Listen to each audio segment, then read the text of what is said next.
Hello दोस्तों, मैं मनीषा ओझा अपने ओझा एकेडमी चैनल में आप सबका स्वागत करती हूँ। आज हम देखेंगे भोला राम का जीव कहानी, जो कि हरिशंकर परसाई के द्वारा लिखा गया है।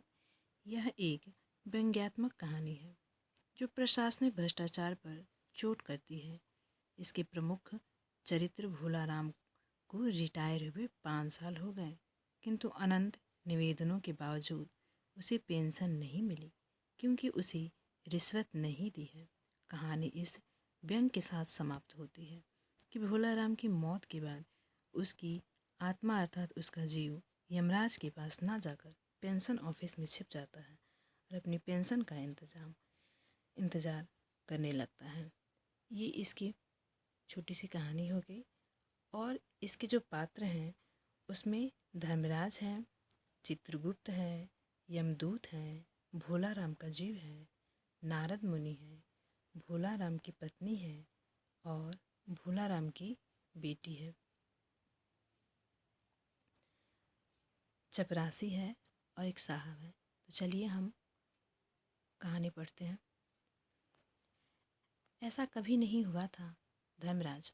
लाखों वर्षों से असंख्य आदमियों को कर्म और सिफारिश के आधार पर स्वर्ग का नरक के निवास स्थान अलाट करते आ रहे थे, पर ऐसा कभी नहीं हुआ था। सामने बैठकर चित्रगुप्त बार बार चश्मा पूछ, बार बार थूक से पन्ने पलट रजिस्टर पर रजिस्टर देख रहे थे। गलती पकड़ में ही नहीं आ रही थी। आखिर उन्होंने खोज कर रजिस्टर इतने जोर से बंद किया कि मक्खी चपेट में आ गई। उसे निकालते हुए वे बोले, महाराज, रिकॉर्ड सब ठीक है। भोला राम के जीव ने 5 दिन पहले देह त्यागी और यमदूत के साथ इस लोक के लिए रवाना भी हुआ, पर यहाँ अभी तक नहीं पहुँचा। कितने दिन पहले? 5 दिन पहले, धर्मराज ने पूछा। और वह दूत कहाँ है? महाराज, वह भी लापता है। इस समय द्वार खुले और एक यमदूत वहाँ बदहवास वहाँ आया। उसका मौलिक कुरूप चेहरा परिश्रम, परेशानी और भय के कारण और भी विकृत हो गया था। उसे देखते ही चित्रगुप्त चिल्ला उठे, अरे, तू कहाँ रहा इतने दिन? भोला राम का जीव कहाँ है? यमदूत हाथ जोड़कर बोला, दयानिधान, मैं कैसे बताऊं कि क्या हो गया। आज तक मैंने धोखा नहीं खाया था, पर भोला राम का जीव मुझे चकमा दे गया। 5 दिन पहले जब जीव ने भोला की देह को त्यागा, तब मैंने उसे पकड़ा और इस लोक की यात्रा आरंभ की। नगर के बाहर ज्यों ही मैं उसे लेकर एक तीव्र वायु तरंग पर सवार हुआ, त्यों ही वह मेरे चंगुल से छूटकर ना जाने कहाँ गायब हो गया। इन 5 दिनों में मैंने सारा ब्रह्मांड छान डाला, पर उसका कहीं पता नहीं चला। दूत ने सिर झुकाकर कहा, महाराज, मेरी सावधानी में बिल्कुल कसर नहीं थी। मेरे इन अभ्यस्त हाथों से अच्छे अच्छे वकील भी नहीं छूट सके, पर इस बार तो कोई इंद्रजाल ही हो गया। चित्रगुप्त ने कहा, महाराज, आजकल पृथ्वी पर इस प्रकार का व्यापार बहुत चला है। लोग दोस्तों को कुछ चीज़ भेजते हैं और उसे रास्ते में ही रेलवे वाले उड़ा लेते हैं। हौजरी के पार्सलों के मोजे रेलवे अफसर पहनते हैं। मालगाड़ी के डब्बे रास्ते में कट जाते हैं। एक बात और हो रही है, राजनीतिक दलों के नेता विरोधी नेता को उड़ाकर बंद कर देते हैं। कहीं भोला राम के जीव को भी तो किसी विरोधी के मरने के बाद दुर्गति करने के लिए नहीं उड़ा दिया। धर्मराज ने व्यंग से चित्रगुप्त की ओर देखते हुए कहा, तुम्हारी भी रिटायर होने की उम्र आ गई है। भला भोला राम जैसे नंगन्य दीन आदमी से किसी को क्या लेना देना। इसी समय कहीं घूमते घामते नारद मुनि वहाँ आ गए। धर्मराज को गुमसुम बैठे देख बोले, क्यों धर्मराज, कैसे चिंतित बैठे हैं? क्या नरक में निवास स्थान की समस्या अभी हल नहीं हुई? धर्मराज ने कहा, वह समस्या तो कभी की हल हो गई। नरक में पिछले सालों से बड़े बूढ़े कारीगर आ गए हैं। कई इमारतों के ठेकेदार हैं जिन्होंने पूरे पैसे लेकर रद्दी इमारतें बनाई। बड़े बड़े इंजीनियर भी आ गए हैं जिन्होंने ठेकेदारों से मिलकर पंचवर्षीय योजनाओं का पैसा खाया। इसमें किसका वर्णन है? पंचवर्षीय योजना का भी वर्णन है। ओवरशियर हैं जिन्होंने उन मजदूरों की हाजिरी भरकर पैसा हड़पा जो कभी काम पर गए ही नहीं। इन्होंने बहुत जल्दी नरक में कई इमारतें तान दी हैं। वह समस्या तो हल हो गई, पर एक बड़ी विकट उलझन आ गई है। भोला राम नाम का एक आदमी की पाँच दिन पहले मृत्यु हुई। उसके जीव को यह दूत यहाँ ला रहा था कि जीव इसे रास्ते में चकमा देकर भाग गया। इसने सारा ब्रह्मांड छान डाला, पर वह कहीं नहीं मिला। अगर ऐसा होने लगा तो पाप पुण्य का भेद मिट जाएगा। नारद ने पूछा, उस पर इनकम टैक्स तो बकाया नहीं था? हो सकता है उन लोगों ने रोक लिया हो। चित्रगुप्त ने कहा, इनकम होता तो टैक्स होता, भूख मरा था। नारद बोले, मामला बड़ा दिलचस्प है। अच्छा, मुझे उसका नाम पता दो, बताओ, मैं पृथ्वी पर जाता हूँ। चित्रगुप्त ने रजिस्टर देखकर बताया, भोला राम नाम का उसका जबलपुर शहर में घामापुर मोहल्ले में नाले के किनारे 1.5 कमरे के टूटे फूटे मकान में वह परिवार समेत रहता था। कहाँ रहता था? तो जबलपुर शहर के घामापुर मोहल्ले में।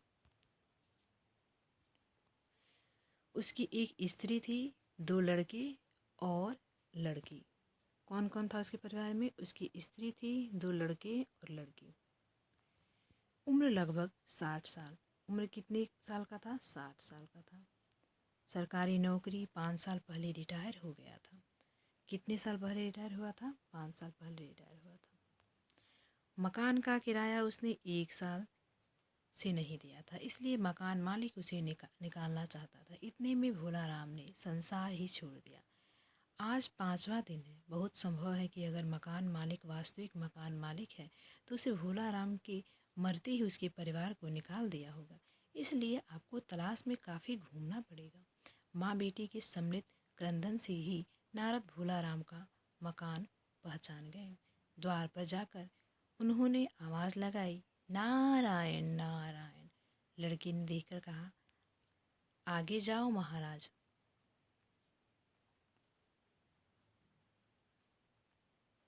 नारद ने कहा, मुझे भिक्षा नहीं चाहिए, मुझे भोला राम के बारे में कुछ पूछताछ करनी है। अपनी माँ को जरा बाहर भेजो बेटी।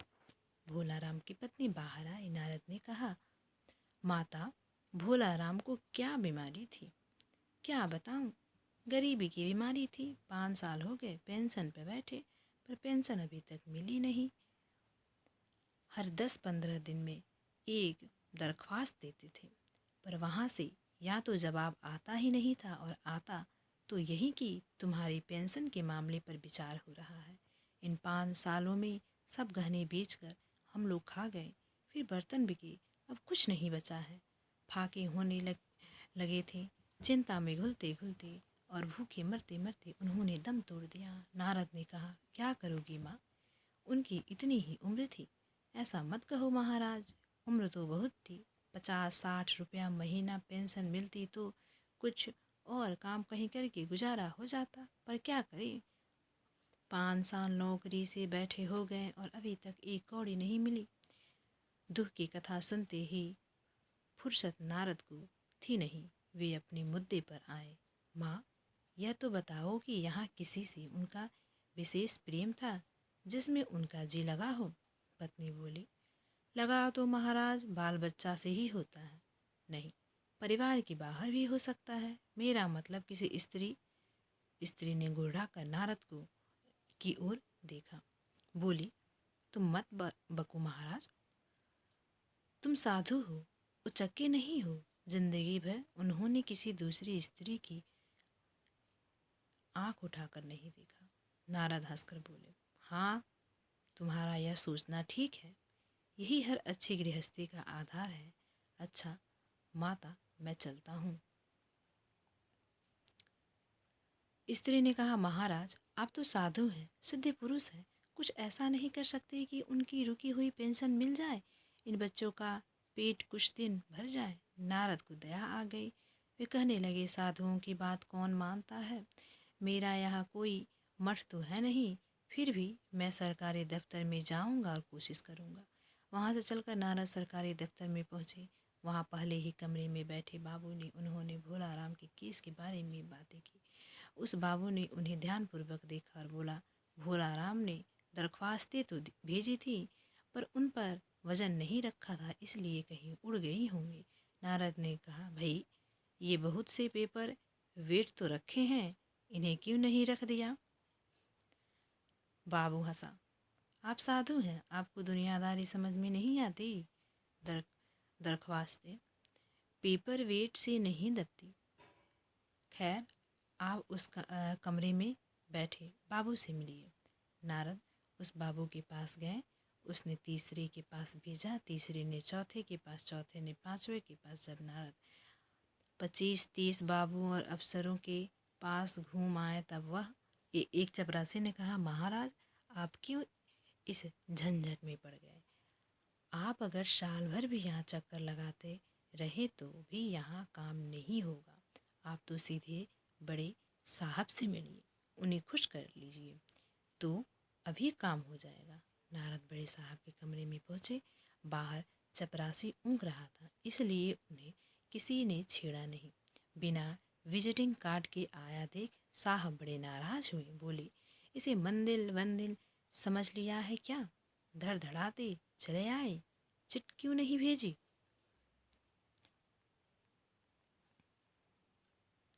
नारद ने कहा, कैसे भेजता? चपरासी सो रहा है। क्या काम है? साहब ने रूप से पूछा। नारद ने भोलाराम का पेंशन केस बतलाया। साहब बोले, आप हैं बैरागी, दफ्तरों के रीति रिवाज नहीं जानते। असल में भोलाराम ने गलती की। भाई यह भी एक मंदिर है, यहाँ भी दान पुण्य करना पड़ता है। आप भोलाराम के आत्मीय मालूम होते हैं। भोलाराम की दरख्वास्तें उड़ रही हैं, उन पर वजन रखिए। नारद ने सोचा कि फिर यहाँ वजन की समस्या खड़ी हो गई। साहब बोले, भाई सरकारी पैसे का मामला है, पेंशन का केस 20 दफ्तरों में जाता है, देर लग जाती है। 20 बार एक ही बात को 20 जगह लिखना पड़ता है, तब पक्की होती है। जितनी पेंशन मिलती है उतनी ही स्टेशनरी लग जाती है। हाँ, जल्दी भी हो सकता है, मगर साहब रुको। नारद ने कहा, मगर क्या? साहब ने कुटिल मुस्कान के साथ कहा, मगर वजन चाहिए, आप समझे नहीं? जैसे आपकी ये सुंदर वीणा है, इसका भी वजन भोलाराम की दरख्वास्त पर रखा जा सकता है। मेरी लड़की गाना बजाना सीखती है, यह मैं उसे दे दूंगा। साधु संतों की वीणा से तो और अच्छे स्वर निकलते हैं। नारद अपनी वीणा छीनते देख जरा घबराए, पर फिर संभल कर उन्होंने वीणा टेबल पर रखकर कहा, यह लीजिए, अब जरा जल्दी उसकी पेंशन का आर्डर निकाल दीजिए। साहब ने प्रसन्नता से उन्हें कुर्सी दी, बीड़ा को एक कोने में रखा और घंटी बजाई। चपरासी हाजिर हुआ। साहब ने हुक्म दिया, बड़े बाबू से भोलाराम के केस की फाइल लाओ। थोड़ी देर बाद चपरासी भोलाराम की 100-150 दरख्वास्तों से भरी फाइल लेकर आया। उसमें पेंशन के कागजात भी थे। साहब ने फाइल पर का नाम देखा और निश्चिंत करने के लिए पूछा, क्या नाम बताया साधु जी आपने? नारद समझे कि साहब कुछ ऊंचा सुनता है, इसलिए जोर से बोले, भोलाराम। सहसा फाइल में से आवाज आई, कौन पुकार रहा है? मुझे? पोस्टमैन है क्या? पेंशन का आर्डर आ गया? नारद चौंके, पर दूसरे ही क्षण बात समझ गए। बोले, भोलाराम? तुम क्या भोलाराम के जीव हो? हाँ, आवाज आई। नारद ने कहा, मैं नारद हूँ, मैं तुम्हें लेने आया हूँ। चलो, स्वर्ग में तुम्हारा इंतजार हो रहा है। आवाज आई, मुझे नहीं जाना, मैं तो पेंशन की दरख्वास्तों में अटका हूँ। यही मेरा मन लगा है, मैं अपनी दरख्वास्तें छोड़कर नहीं जा सकता। यहाँ पर कहानी समाप्त होती है। शंकर परछाई के बारे में भी देख लेते हैं। इनका जन्म 22 अगस्त 1924 स्थान जमानी इटारसी के पास मध्य प्रदेश में हुआ था। इनकी प्रकाशित कहानी संग्रह हंसते हैं रोते हैं, जैसे उनके दिन फिरे, दो नाक वाले लोग, रानी नागफनी की कहानी। उपन्यास है टट की खोज। निबंध है तब की बात और थी, भूत के पांव पीछे, बेईमानी की परत। पगडंडियों का जमाना, सदाचार का ताबीज, वैश्यों की फिसलन, विकलांग श्रद्धा का दौर, माटी के ही कुम्हार से शिकायत मुझे भी है, और अंत में हम एक उम्र से वाकिफ हैं आदि।